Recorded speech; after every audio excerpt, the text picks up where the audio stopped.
హనుమా, నువ్వు చేసిన ఉపకారానికి మాత్రం నేను తిరిగి ప్రత్యుపకారం చెయ్యలేను. అందుకే నువ్వు చేసిన ఉపకారము నా శరీరమునందు జీర్ణమైపోవుగాక.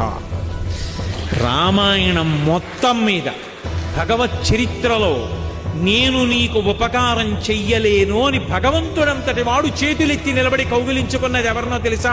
పరమ సేవకుణ్ణి. ఏమిటి ఆయన చేసిన సేవ? ఏమడిగారు? చేసినప్పుడు పోని నాదన్నారా? రాముడు బంగారు కోదండం నుంచి వింటినారికి సంధించి ఆకర్ణాంతములాగి విడిచిపెట్టినటువంటి బాణం లక్ష్యం మీదకి ఎలా వెడుతుందో రామచంద్రమూర్తి యొక్క అనుగ్రహం చేత నేను అలా వెడతానన్నారు తప్ప వెళ్ళగలిగిన శక్తి నాదని కూడా ఆయన చెప్పలేదు.